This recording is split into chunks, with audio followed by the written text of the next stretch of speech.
January 6, 2021. Washington, D.C.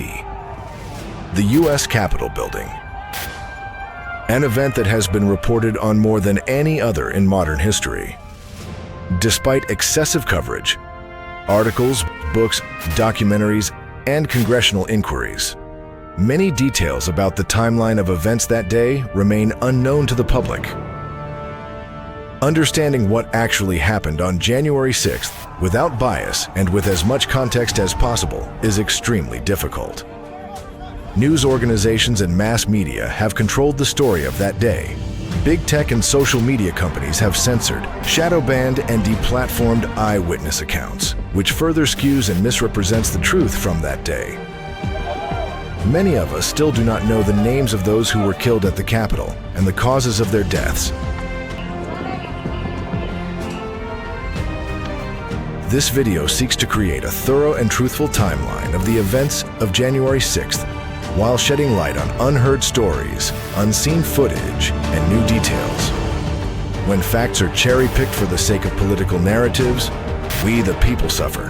Truth, not agenda, is the motivation for this timeline.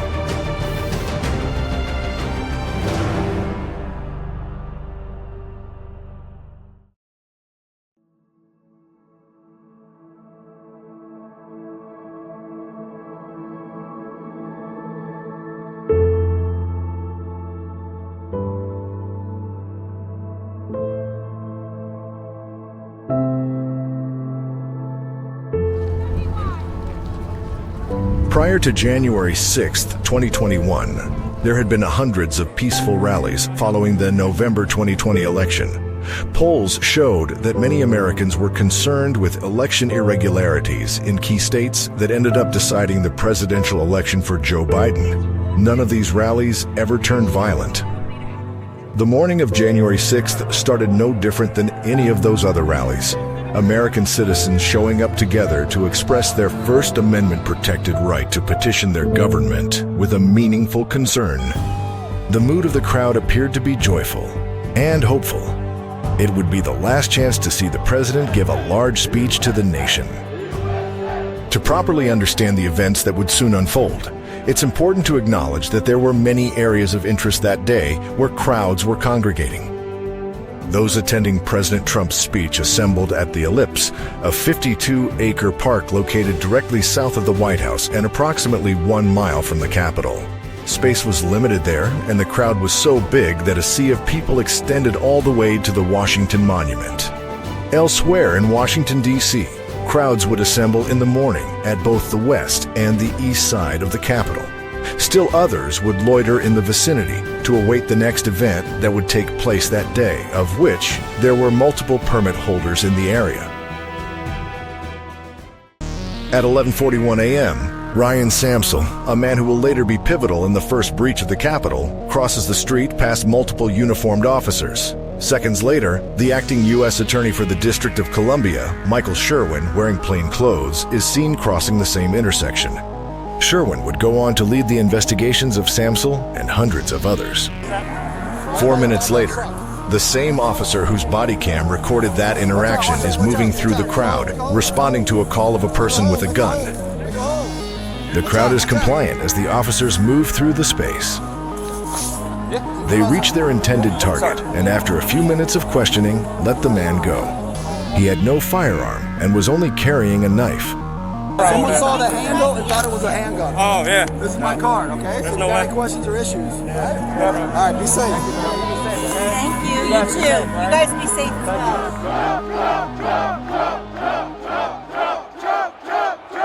President Trump took the microphone at 12:01 p.m. Media will not show the magnitude of this crowd. Even when I turned on today, I looked and I saw thousands of people here, but you don't see hundreds of thousands of people behind you because they don't want to show that. The president gave a speech that morning that was very similar in tone and in style to the many campaign speeches and post-election speeches he had given to audiences around the country. So I'm listening to the speech in my ear, thanks to Scott. At the exact time that Trump begins his speech, a live streamer is at Peace Circle. at the precise location that the first Capitol barricade breach will occur 53 minutes later. You can see the metal bike rack fencing separating the street from the sidewalks in front of the Capitol building. These area closed signs were posted in compliance with a restriction that went into effect September 7, 2020, due to the construction of the inauguration stage. At 12:04 p.m., a group of demonstrators, including members of the Proud Boys, are seen walking west on Constitution Avenue toward First Street while being flanked by police officers from the D.C. Metropolitan Police Department. Flanked by the DCPD. 15 minutes into his remarks, President Trump mentions for the first time that after his speech, the crowd will be walking to the Capitol. For context, let's hear the president's full remarks during this portion of his speech. Now it is up to Congress to confront this egregious assault on our democracy. And after this, we're going to walk down, and I'll be there with you. We're going to walk down. We're going to walk down anyone you want, but I think right here we're going to walk down to the Capitol. And we're going to cheer on our brave senators and congressmen and women, and we're probably not going to be cheering so much for some of them, because you'll never take back our country with weakness. You have to show strength, and you have to be strong. We have come to demand that Congress do the right thing and only count the electors who have been lawfully slated. I know that everyone here will soon be marching over to the Capitol building to peacefully and patriotically make your voices heard. 6 minutes following these remarks, the group of Proud Boys and demonstrators seen previously being flanked by the DCMPD have stopped for lunch at a row of food trucks in front of the U.S. Department of Labor on Constitution Avenue. Eddie Block, seen here in a scooter, tells a live streamer the immediate plans of the group. Where are we headed? Do we know? We're heading back to the rally. Oh, okay. Was there nothing going on at the Capitol? Not really. Not really. We're just kind of marching around, let people know we're here. Okay, good time. Yeah.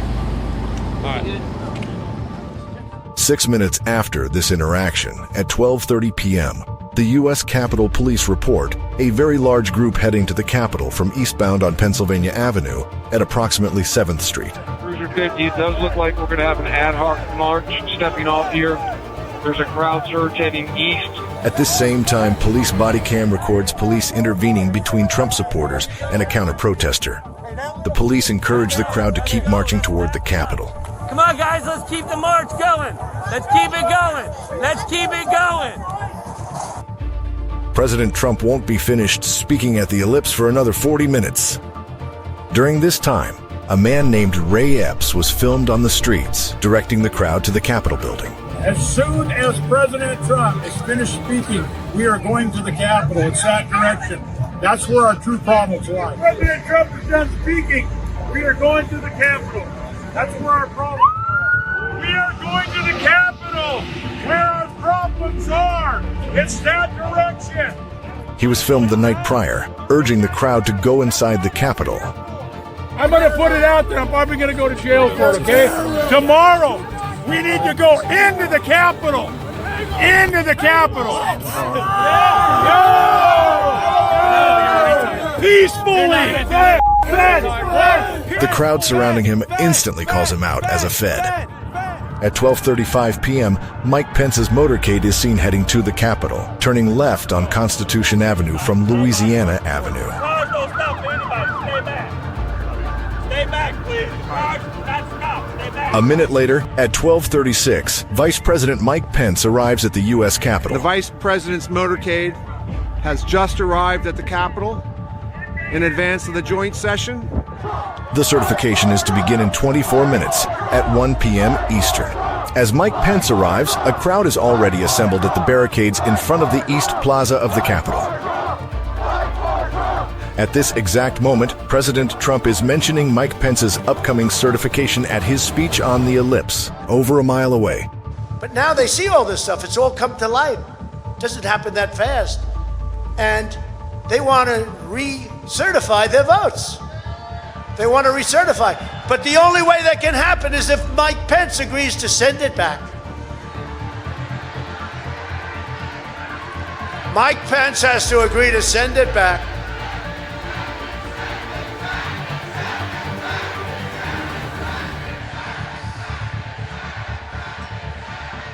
A minute later, at 12:45 p.m., a DC police camera captures what looks like a wall of people suddenly arriving about a block west of the Capitol. Video footage captured moments later shows demonstrators gathering at Peace Circle, where Pennsylvania Avenue terminates as a street and turns into Pennsylvania Walkway, a path that leads directly to the west side of the Capitol.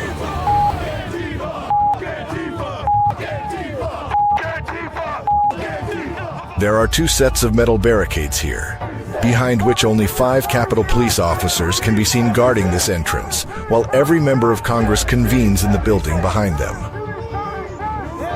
Just south of this path, a man in a black ski mask removes a barrier and waves the crowd onto the west lawn of the Capitol, while members in the crowd shout at him. With this view, you can see the moment that the first set of bike racks come down and the crowd begins to quickly advance on the second set of gates.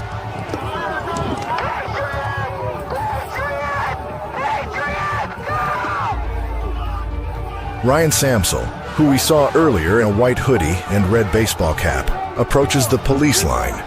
This would become the first major breach of the Capitol grounds and skirmish with Capitol Police. We will show this crucial interaction in its entirety and use multiple angles to see what happens at this all-important flashpoint.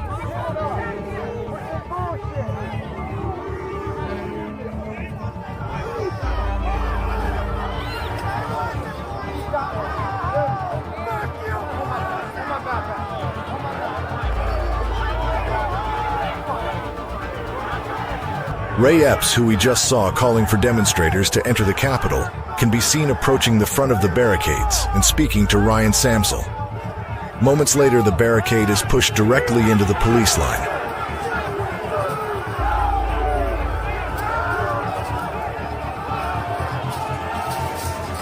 After the gate is forcefully pushed forward, U.S. Capitol Police Officer Caroline Edwards is knocked to the ground.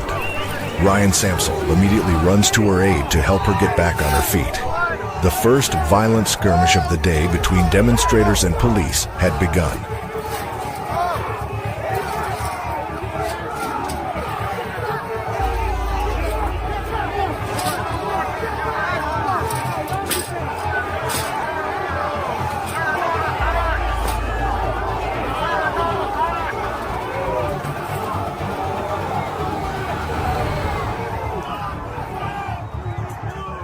President Trump remains speaking on the ellipse. In Clark County, Nevada, the accuracy settings on signature verification machines were purposely lowered before they were used to count over 130,000 ballots. If you signed your name as Santa Claus, it would go through. Just to the south, at the 1st Street Southwest and Maryland Avenue Circle, demonstrators knocked down a second gate. Crowds are now advancing on the west front of the Capitol from 2 locations. With multiple lightly manned police barricades down, the enlivened crowd makes their way quickly to the next barrier, the metal gates in front of the West Plaza of the Capitol. Samsel can be seen tapping the shoulder of Officer Edwards and saying something to her.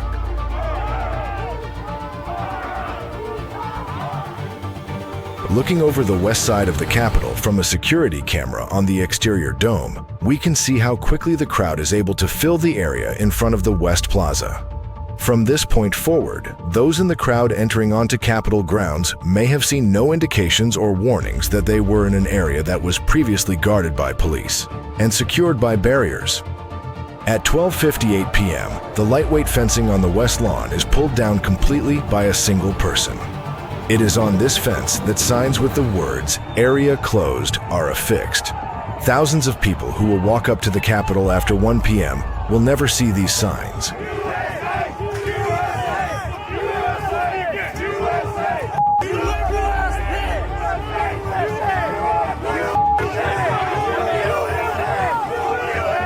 Zooming in closer to the northwest corner of the plaza, we once again see Ray Epps at the head of the crowd, in front of the next set of police barricades. So far, we've seen him the previous day calling for the crowd to enter the Capitol. We saw him that morning, directing people to the Capitol. We saw him at the first gate breach, and now here he is at the second major gate breach. And it won't be the last we see of him. Directly in front of him is where the crowd breaches the metal gates and enters onto the West Plaza of the Capitol. At 12:59 p.m., a man on the northwest sidewalk collapses. Can you please have someone respond to my location? AED. At the bottom of the west front, there's an individual that's down here, unconscious and not breathing. The man's name is Benjamin Phillips. He is a computer programmer from Bloomsburg, Pennsylvania, who traveled to D.C. to support President Trump. A crowd of people, including police officers, form around him to assist with life-saving measures. While Benjamin Phillips fights for his life outside, inside the Capitol, Vice President Mike Pence is entering the House chamber to convene the joint session to certify the electoral votes. President Donald Trump is still speaking to a large crowd at the Ellipse, unaware of the crowd that is already amassed at the Capitol. There's clear evidence that tens of thousands of votes were switched from President Trump to former Vice President Biden. Madam Speaker, members of Congress, pursuant to the Constitution and the laws of the United States, the Senate and House of Representatives are meeting in joint session to verify the certificates and count the votes of the electors of the several states for President and Vice President of the United States. Back outside on the West Plaza, United States Capitol Police Deputy Chief Waldo orders the less lethal team to get into position. Unit 6, I need less lethal teams. They can come up from the upper west stairs and take an elevated position. They're not compliant, climbing scaffolding. Let me know when the less lethal teams are in place. 1 minute later, the less lethal team moves into place. At 1:06 p.m., Deputy Chief Waldo orders the less lethal team to launch. Unit 6, I got a crowd fighting with officers, pushing, throwing projectiles. I have given warnings about chemical munitions. I need the less than lethal team positioned above me to identify the agitators and start deploying. Launch! Launch! Launch! U.S. Capitol Police Inspector Lloyd is seen signaling officers above on the terrace to open fire on the crowd.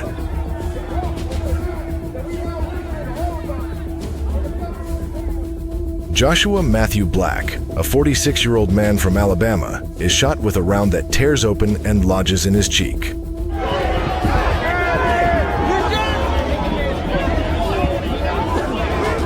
shooting us! Oh, we need medical something! Whoa! Safety procedures for using these rounds state not to fire at someone at eye level. I was at the front line trying to keep the peace between the Patriots and the people that were hired by the government. And I caught a shot to the face, and then that's about it. Deputy Chief Waldo orders a second deployment of munitions. 6, I copy. I need more less than lethal teams over here. The indirect firing is not working. They are still not compliant. I've continued to give multiple warnings about chemical munitions being released. They are not dispersing. Although Chief Waldo has broadcast over the radio twice that he has given warnings, no video that day captures these warnings. D.C. law on crowd dispersal procedures states that before any munitions are used against a crowd, officers must issue at least 3 clearly audible and understandable orders to disperse using an amplification system, as well as to provide participants reasonable and adequate time to disperse and a clear, safe route for dispersal. Just feet away, Benjamin Phillips fights for his life. He has been down on the ground and not breathing for 13 minutes. 1:30, where's the ambulance for this guy on the lower west? President Trump is finishing his speech at the Ellipse at 1:12 p.m. In a rarely seen split-screen view, let's simultaneously see different events happening around the Capitol in real time. So let's walk down Pennsylvania Avenue. I want to thank you all. God bless you, and God bless America. Thank you all for being here. This is incredible. Thank you very much. Ballots from Arizona. Is the objection in writing and signed by a senator? Yes, it is. As Representative Paul Gosar and Senator Ted Cruz make a challenge on the floor of the House, MPD officer Daniel Thau arrives at the southwest section of the plaza. His body cam shows him and nearby officers spraying demonstrators with an inflammatory agent.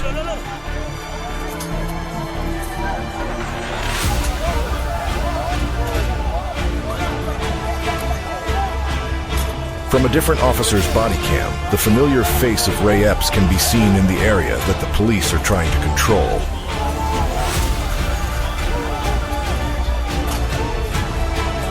Back in the real-time multi-view, we can see Trump waving to the crowd after his 1 hour and 11-minute speech, the last speech he will give in front of a crowd as President of the United States. Gosar and Cruz are having their objections to the electoral vote of Arizona read on the House floor. Ray Epps is at the front of the police line speaking to officers. Appreciate you guys. At 1:13 p.m., Officer Thau is frantically calling for more munitions. We need more munitions. Hey, Capital. Hey, we need blast munitions. What do we got? I don't have any. We gotta get something, man. Come on, we gotta get out here. At 1:15 p.m., Officer Thau crosses the line and engages with demonstrators. As the scuffle ensues, he discharges 2 rounds from his taser, also known as an ECD. 2 ECD deployments. 2 ECD. He then witnesses what he calls an APO, or an assault on a police officer. APO, felony APO. With 30 officers between him and the crowd, it's unclear what assault he thought he saw in that moment. A few hundred feet away, back on the northwest sidewalk, Benjamin Phillips has been loaded onto a makeshift stretcher and is being carried north to a waiting ambulance. 1:30, they're bringing the patient up to the ambulance right now. They are refusing to come down. Tragically, Phillips would be pronounced dead at the hospital later that day.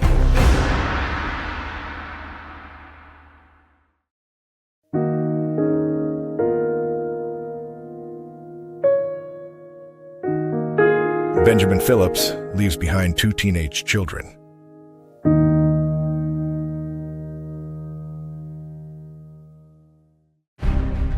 Back inside the Capitol building at 1:17 p.m., Vice President Mike Pence and senators return to the Senate chamber to debate the electoral vote challenge put forth by Representative Paul Gosar. After expending all his munitions, Officer Thau yells at the officers on the west terrace of the Capitol above them to start shooting what they have into the crowd. Damn it, we need them. Let's go. Shoot it. Go. Shoot. Shoot. The less lethal team fires into the crowd for a 3rd time.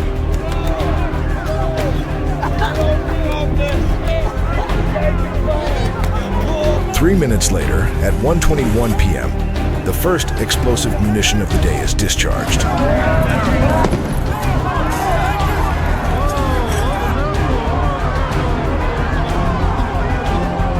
The demonstrators at the West Plaza of the Capitol will be hit by an unrelenting barrage of grenades, incendiaries, rubber bullets, and gas for the next hour.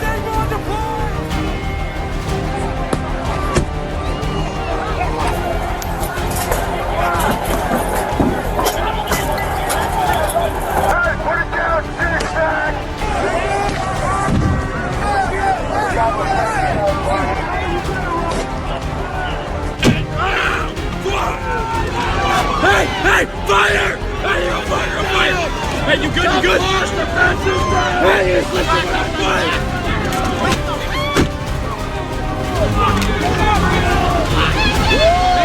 That was fire! We got another individual down. People are doing CPR. The DC-5 response to this area.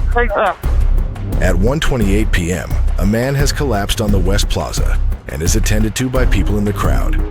They can't get anybody in here, and the cops are throwing flashbangs into the crowd. He is unresponsive for several minutes. Fearing the risk of trampling, they carry him to a different location where they continue to try to resuscitate him. He's having a heart attack. He's been on the ground for 6 minutes. They carried him. They've been doing CPR. I think that man probably died. I hope they saved his life.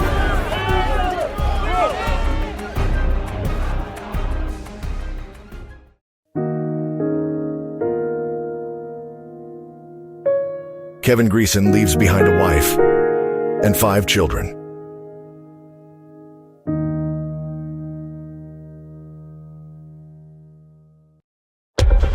Around 1:30 p.m., on the southwest side of the plaza, officers push the crowd back and are able to establish a police line again. The police will hold this line for about an hour. Just inside the Capitol, Representative Zoe Lofgren, Democrat from California, is responding to the challenge of the electoral count. The votes are simply to be counted as certified and transmitted by the states. At 1:32 p.m., an officer laments that chucking grenades into the crowd is just going to make things worse. It's just going to make it worse. Hey, stop! Hold fire! Hold fire, Jimmy! Hey, hold fire! Hold fire! Jimmy, hold fire! Moments later, the same officer seems to have changed his mind and is actively searching for munitions to discharge in the crowd. I'm coming out with smoke. That's a burner, by the way. A burner, or hot burning smoke grenade, can get extremely hot and become a fire risk. They come back with it? Hey, do they throw it back? Okay. The smoke grenade is tossed back behind the police line by someone in the crowd. Eric, do we have any scat rounds? Officer Thao goes back for more rounds. This time it's a CS gas canister. I need triple chasers. A triple chaser consists of 3 separate canisters pressed together with separating charges between each. When deployed, the canisters separate and land approximately 20 feet apart, allowing increased area coverage. After not receiving approval to use the triple chaser, Officer Thao appears to be reprimanded by another officer for his use of smoke moments earlier. I got a triple chaser on hold. Yeah. I know, but this is triple chaser. I know, but this splits it. I mean, we got better. Another captain tells Officer Thao to hold on discharging CS gas into the crowd. At around this same time, Ray Epps is once again caught from multiple cameras being at the front line of the demonstrators near police barricades. No other person has been seen at this many flashpoints, this many times. He walks freely up and down the police barricades multiple times, communicating with other demonstrators in a similar fashion to when we saw him whisper in Ryan Samsel's ear earlier, before the first breach. At 1:38 p.m., Donald Trump sends his first tweet after walking off the stage 24 minutes earlier. It reads, "Please support our Capitol Police and law enforcement. They are truly on the side of our country. Stay peaceful." Around 1:40 p.m., Ray Epps is one of the members of the crowd who helps lift up a large Trump sign and push it into the line of police officers on the West Plaza of the Capitol. At 1:41 p.m., body cam footage from Officer Anthony Alioto records a discussion about the dangers of using CS gas in their situation.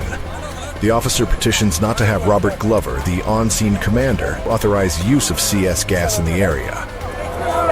But what I'm saying is, do not let Glover authorize CS. It'll just come out. 8 minutes later, at 1:49 p.m., a riot is officially declared at the U.S. Capitol. Gonna try and get compliance, but this is now effectively a riot. 49 hours declaring it a riot. The fears of Officer Alioto are soon realized when at 1:50 p.m. officers use CS gas on the northwest side of the plaza and effectively gas themselves with aid from the wind. You can see multiple officers struggling from the effects of the CS gas. Tina, be careful. It's blowing right back. I know. So when you do, It's in my eye. You okay? Yeah. Don't rub it.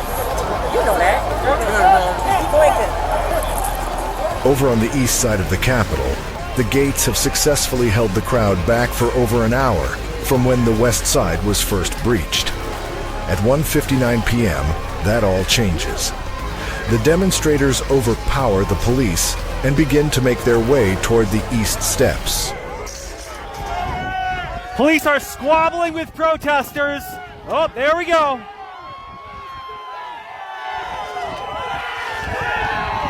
And they just breached the Capitol again. Back on the northwest side of the Capitol, a man named Derek Vargo is ascending to the west terrace on the outside railing of the stairway. He is sprayed in the eyes with an inflammatory agent. Vargo reacts by heading back down the way he came when he is shoved off the wall by Officer Bryant Williams, leading to a 25-foot drop.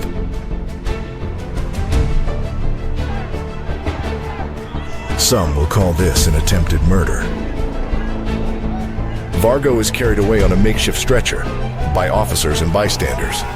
Vargo suffered a fractured ankle and extensive mid-foot injuries that would require surgeries to repair. He lives with constant foot pain, pain in the middle of his spine, and suffers from post-traumatic stress disorder that causes him flashbacks and nightmares of being pushed off the railing.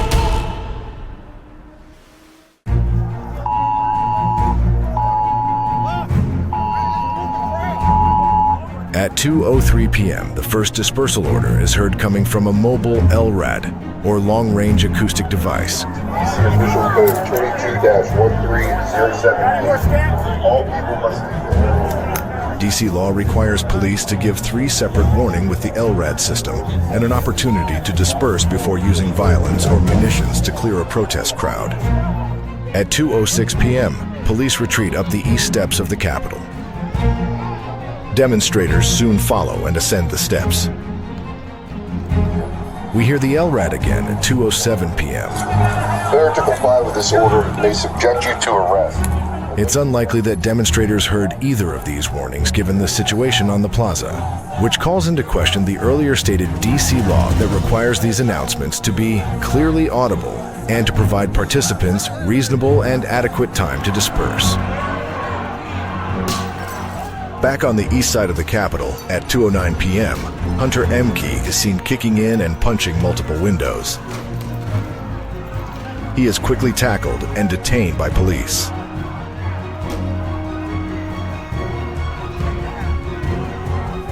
At 2:10 p.m., demonstrators reach the West Terrace and push through police barricades. They will quickly move to what will become the first points of entry to the interior of the Capitol.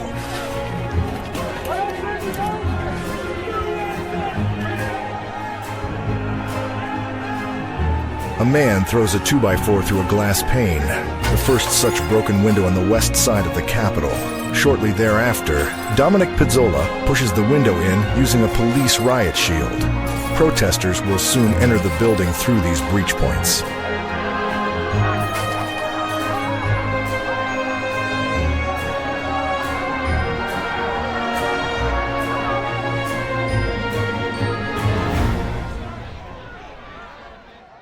At 2:12, Ray Epps sends a text message to his nephew, telling him that he orchestrated the protest at the Capitol and that he helped get people there. The video evidence we have seen thus far would back up his claim.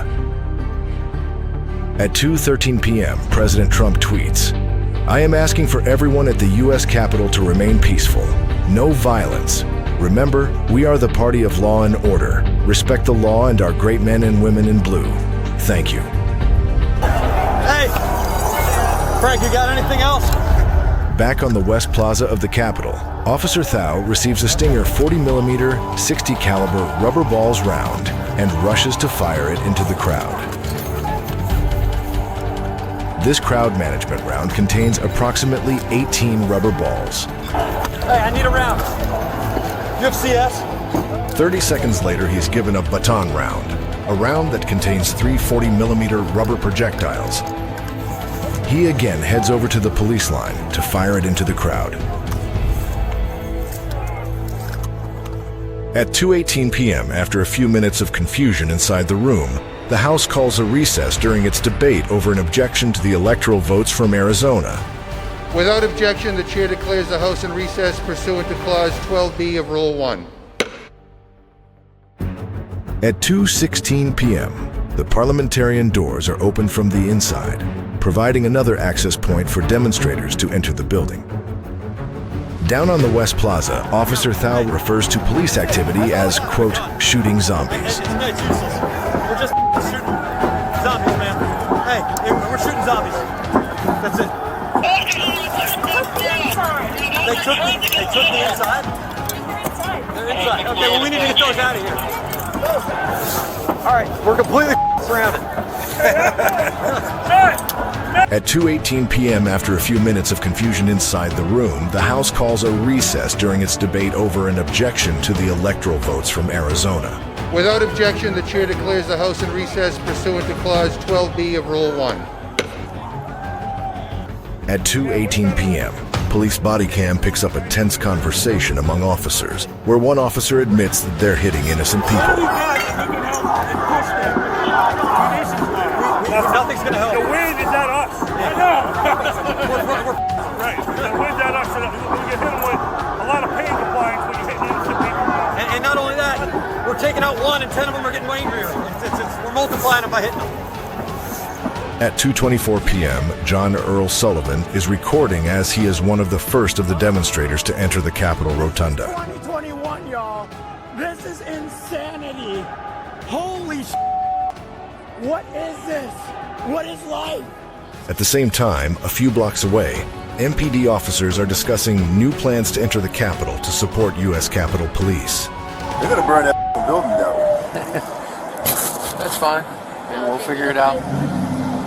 All right. They better reach out to the military right now is what they better do. Get the National Guard suited up, get them down here. You know we're suiting up, we're going in. We are? Yes. When? Now. You Right didn't now. hear that? Still at 2:24 p.m., Mike Pence is moved from the Senate chamber to his office across the hall. The Senate remains in session as Senator for Kentucky Mitch McConnell speaks on the floor. Also, at 2:24 p.m., President Trump tweets, "Mike Pence didn't have the courage to do what should have been done to protect our country and our Constitution, giving states a chance to certify a corrected set of facts, not the fraudulent or inaccurate ones which they were asked to previously certify. USA demands the truth." This would be a significant tweet to the January 6th committee, for they claimed that it was the motivation for a surge into the Capitol complex. Our investigation found that immediately after the president's 2:24 p.m. tweet, the crowds both outside the Capitol and inside the Capitol surged. What the January 6th committee failed to mention was that it was officers misusing munitions and CS gas at that same time that led to a surge. Hey, Rich. Put it up in the scaffolding. DC MPD Officer Cowrie, at the urging of Officer Thau, misfires a CS gas canister that eventually forces police to fall back and lose their position. All right, record this. I don't have my I got it. Let's go. Just shoot.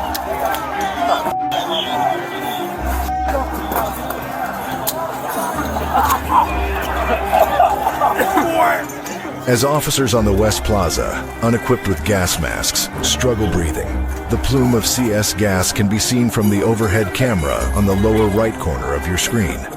It blows over the entire area of the West Plaza that the police had secured for nearly an hour.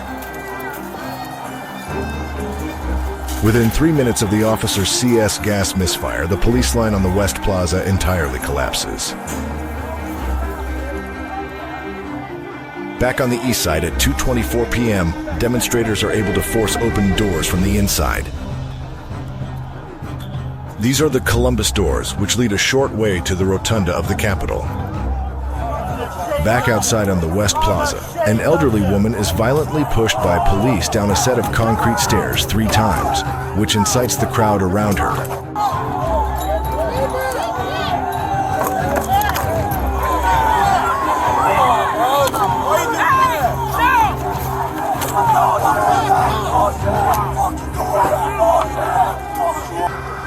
Did you hear that? We're trying to make it to Botanical Gardens. We're going in. All right. We down in long guns? What do we? Yes. Straight up. Any munitions you have, CDU. At 2:28 p.m., in an interesting exchange, a press photographer on scene at the east entrance of the Capitol taps a demonstrator on his hip and shoulder to move him out of the way so he can presumably get a better shot of the action. Back out on the south side of the West Plaza, a demonstrator is taken down by 6 police officers. He receives multiple punches while in a face-down, prone position.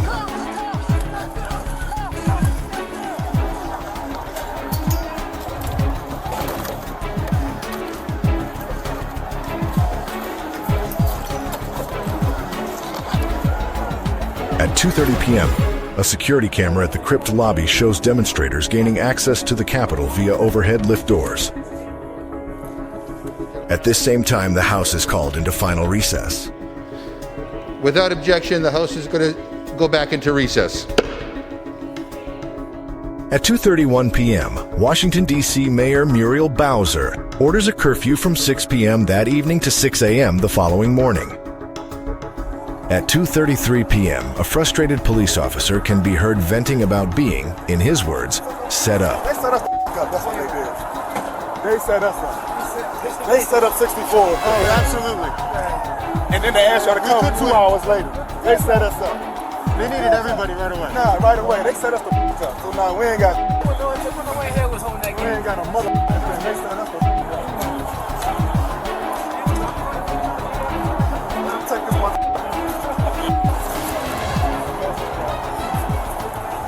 I'm gonna be as real as I can be. We are going to get overrun on the steps of the Capitol right now. We're getting hammered, okay? If you guys go down there, the paint compliance is working very minimally. There's 10,000 to 1. We're gonna lose the steps, and we're getting people hurt like a mother.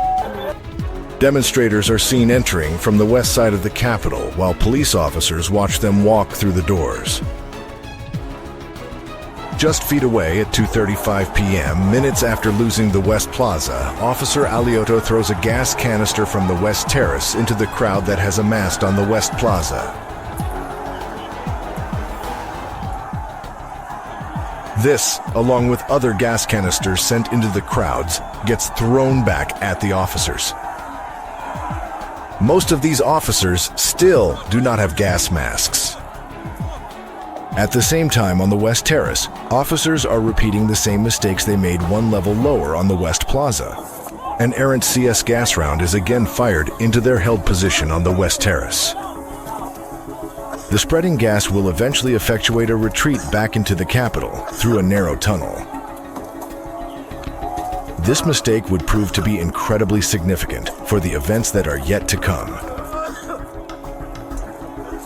The retreat into the Capitol through the West Terrace tunnel would create the conditions for the next standoff between demonstrators and police that would take place over the following hours.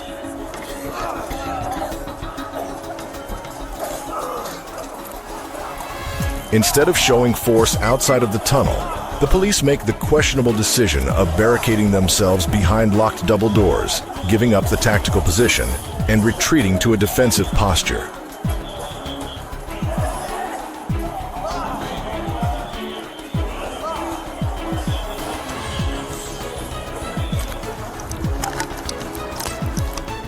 At 2:39 p.m., Metropolitan Police Department reinforcements arrive at the Capitol, entering through the east carriage door.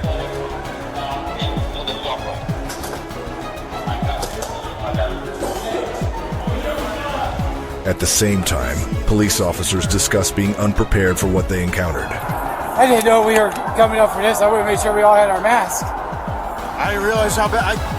They set us up to fail. They did. There was no way we were winning that. And now you got at least 4 platoons that are just gassed out.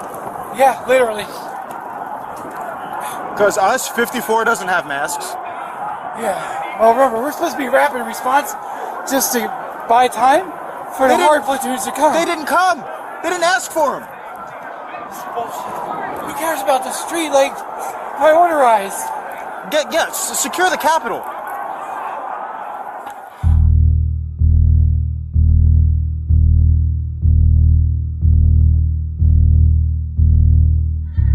At 2:42 p.m., journalist Taylor Hanson is walking behind Ashley Babbitt, an Air Force veteran from California, as she turns a corner and approaches the speaker's lobby, guarded by 3 police officers.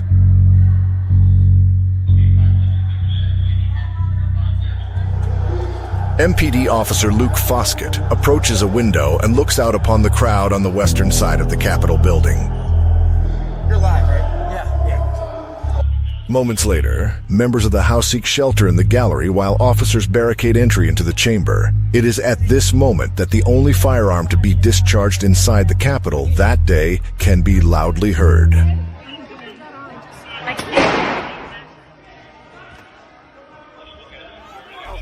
The story of that gunshot is quite possibly the most tragic story of that day.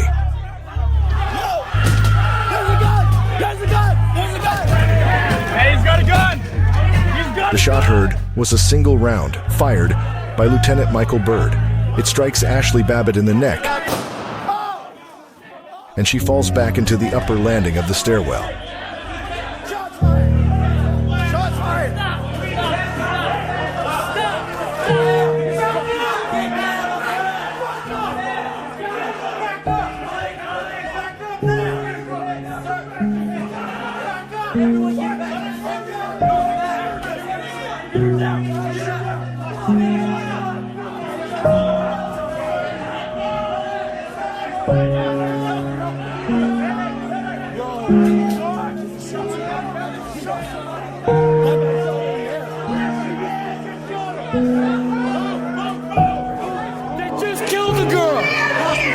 He's trying to go right in the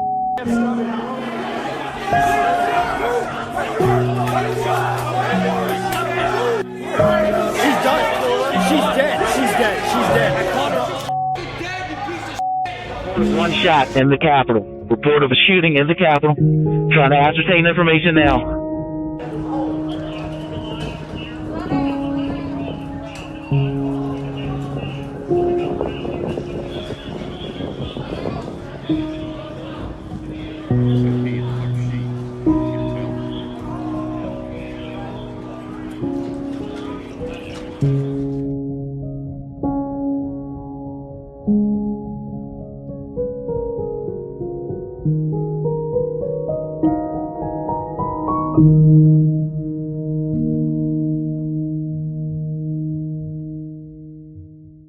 At 2:46 p.m., approximately the same time as Ashley Babbitt is shot by Capitol Police Officer Byrd, a series of smoke and signal flares are activated at various locations around the Capitol.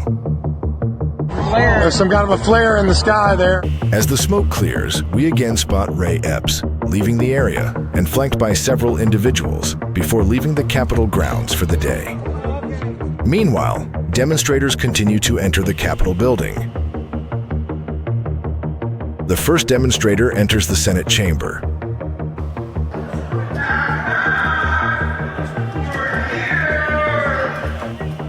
Unit 7, we got protesters that are outside of the Senate chamber. Over the course of the next 30 minutes, the Senate chamber will become a significant location of the day, along with the Capitol Rotunda, the Capitol corridors,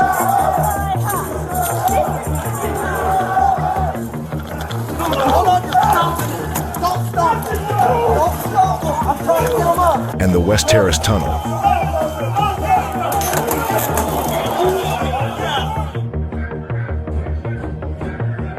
Prior to this point in the day, many demonstrators were free to roam the hallways and chambers of the building, meeting little resistance from Capitol Police. The police here are willing to work with us and cooperate peacefully, like our First Amendment allows. Gather more Americans under the condition that they will come and gather peacefully to discuss what needs to be done to save our country. Capitol Police Officer Robichaud asks a small group of demonstrators to remain peaceful. Show us no attacking, no assault, remain calm. We're not going to assault, we're going to be heard. Everybody, this must be peaceful. This has to be peaceful. We have the right to peacefully assemble. Robichaud then proceeds to escort at least one demonstrator, Jacob Chansley, throughout various locations in the Capitol. At 2:46 p.m., additional demonstrators continue to enter the Senate chamber. Security footage shows no Capitol Police presence in the Senate chamber at this time. At this point in the day, many of the demonstrators on the outside have no idea the Capitol has even been breached. Let's go back to the multi-view to see what's going on around the Capitol grounds. On the southeast side, a group of MPD officers arrive to assist Capitol Police with clearing out the inside of the Capitol. 122 Brown, we're sending MPD through the south door of the Capitol. There's about 25 units in hard gear. Back on the West Plaza, an enormous American flag has been draped over the scaffolding. On the east side of the Capitol, demonstrators have overtaken the stairs and continue to gather on the lawn. Back in the rotunda at 2:48 p.m., we see demonstrators peacefully roaming around and taking photographs. The only law enforcement officers visible are standing in the doorway. As demonstrators continue to roam the hallways, one officer has a concerning realization. If they make it up here, they can go right to the Senate floor. They just don't realize it yet. Back at the West Terrace Tunnel, a demonstrator activates a fire extinguisher into the tunnel towards dozens of law enforcement officers. Motor 13, we need munitions and 50 officers on the rotunda steps, at the top of the steps. We need munitions to clear these steps.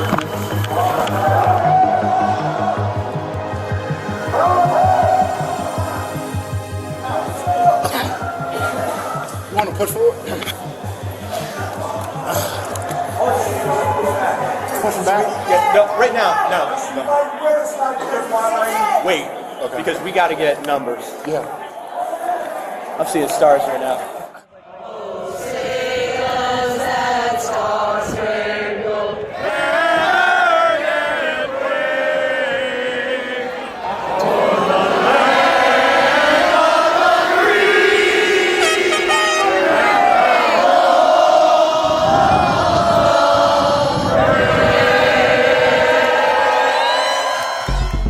Inside the Senate chamber, demonstrators are rummaging through desks looking for intel. This is objection to the Arizona. This is objection. He was going to sell us out all along. Look, objection to counting electoral votes of the state of Arizona. Wait, no, that's no, that's actually okay. All right, we're down. He's with us. He's with us. The standoff back at the West Terrace Tunnel continues, with more demonstrators arriving on the outside and more officers arriving on the inside. Back up! Back up! Back up! Damn it, back the f*** up! Interlock those shields! Interlock the shields! Lock them together! Lock them together! Do you know how to lock them together? Here, like this. There's gotta be something in here we can use against these scumbags. Quit acting a fool, man! America's a republic. Oh no, this is good stuff. Hey! Quit acting a fool! No, this is good. This is all good. This is something that's talking about good.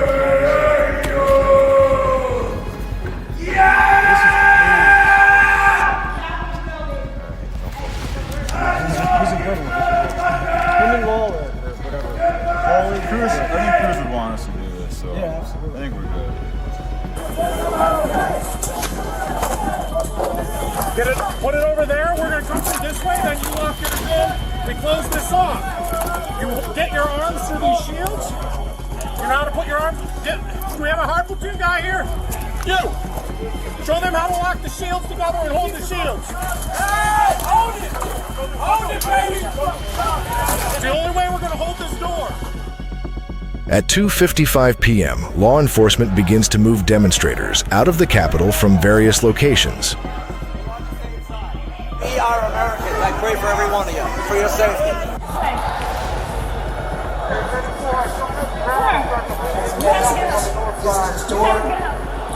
You need to give up communism is what you need to do.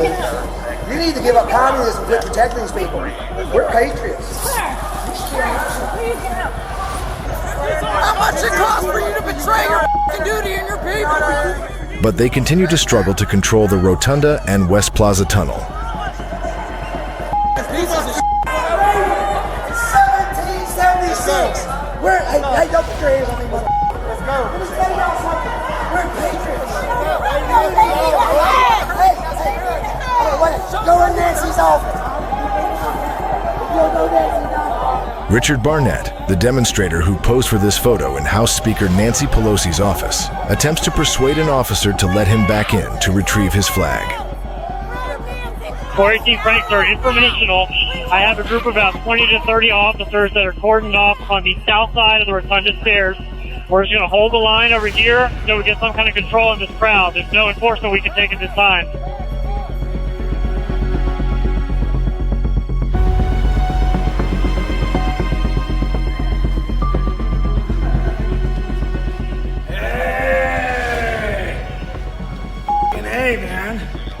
glad to see you guys. You guys are f***ing patriots. Look at this guy. He's got covered in blood. God bless you. You good, sir? Do you need medical attention? I'm good, thank you. All right. Jacob Chansley takes a seat at the Senate dais. He decides to leave a note for Vice President Pence. Now that you've done that, can I get you guys to walk out of this room, please? Yeah. Yes, sir. There's 4 million people coming in, so there's a lot of control. We love you guys. We love the cops. It's only a matter of time. Justice is coming. All right.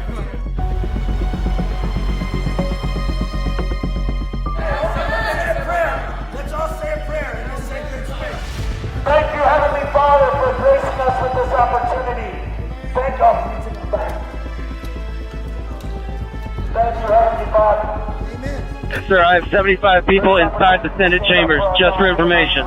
They are going through desks and on top of podiums. Back at the rotunda, dozens of MPD officers prepare to clear out all of the demonstrators. Hold the door. They told us to push that way. No. Hold the door. We're not with Capitol.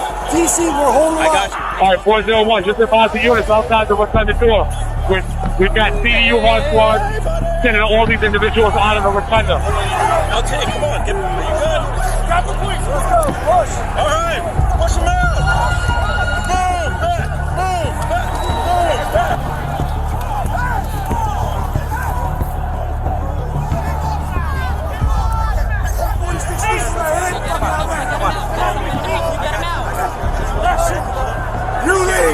You leave. This is our house. This is your job. This ain't your house. You're a traitor. 105, I'm currently at the main door to the Senate chamber.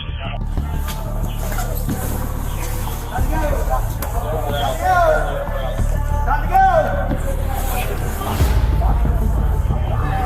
Sorry, up here, the guys first.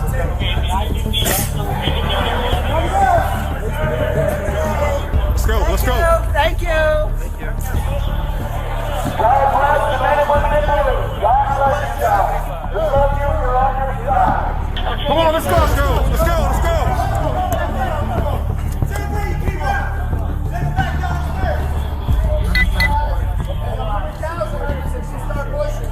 Thank you, officers. God bless you guys. Thank you for your patience. We really appreciate it. Not as glorious in person, is it? Not as glorious. It smells like an old church. Thank you, guys.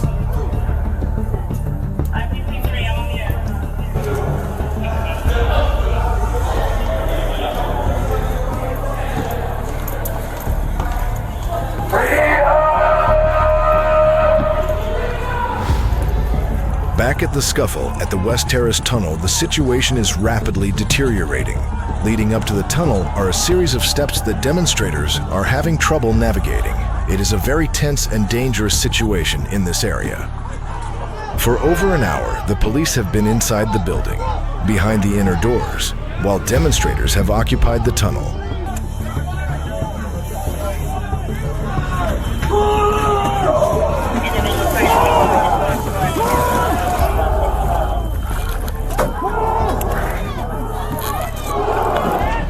John is advising they need additional assets. At 3:19 p.m., the police successfully expel the demonstrators from the tunnel.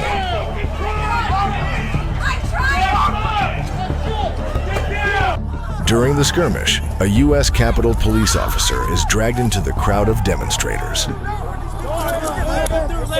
him through. Which way do you want to go? Which way do you want to go? Go back inside. Go back inside. Back way!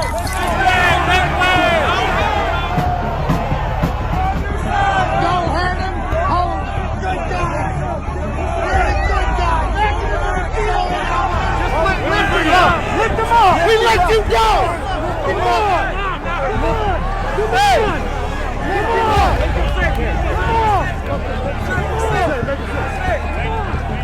He is later returned to the police line and heads back to safety inside the tunnel. The demonstrators manage to hold their ground and begin to push the police back into the tunnel. This sets the stage for the final tragic conflict. Demonstrators and police are engaged in physical altercations. Sprayed chemical agents are lingering in the narrow hallway. I know your pain. I know you're hurt. We had an election that was stolen from us. At 4:17 p.m., President Trump posts a 1-minute video to his Twitter account, urging demonstrators to stay peaceful and go home. We have to have peace. We have to have law and order. Twitter quickly attached a warning label on the video, which read, "This claim of election fraud is disputed, and this tweet can't be replied to, retweeted, or liked due to a risk of violence." This limited the reach of the message. Minutes later, Twitter would remove the entire video message from its platform. I know how you feel, but go home and go home in peace. As the demonstrators are pushed back by police, they fall on top of each other. Some are pressed against the ground, unable to move. A woman named Roseanne Boyland, a Trump supporter from Georgia, finds herself pinned under the deluge of bodies. The situation is critical. Collapsed inside that corridor from asphyxiation. She couldn't breathe. Brought her out onto the main steps outside of that. Several people started doing CPR on her.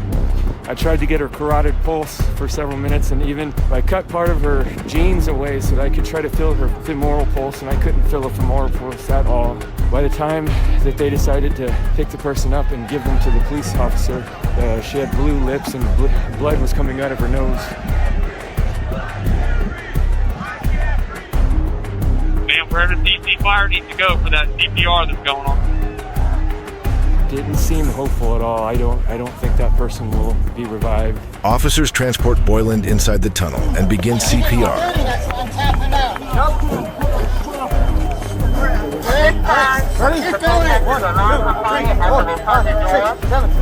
Could you please send the ambulance that is coming for the code down at Lower West Terrace to the house door for entry? Yeah. She got stuck under there. She fell down and... That trampled? Yeah. Boyland is transported inside for one last revival attempt. Is that one of ours or is that a protester? Huh? Is that one of ours or is that a protester? Protest. All right.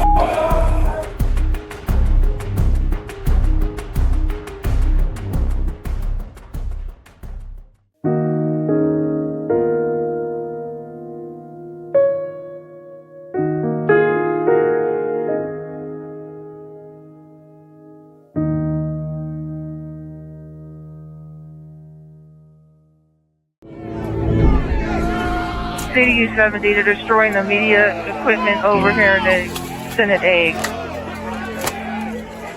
Copy.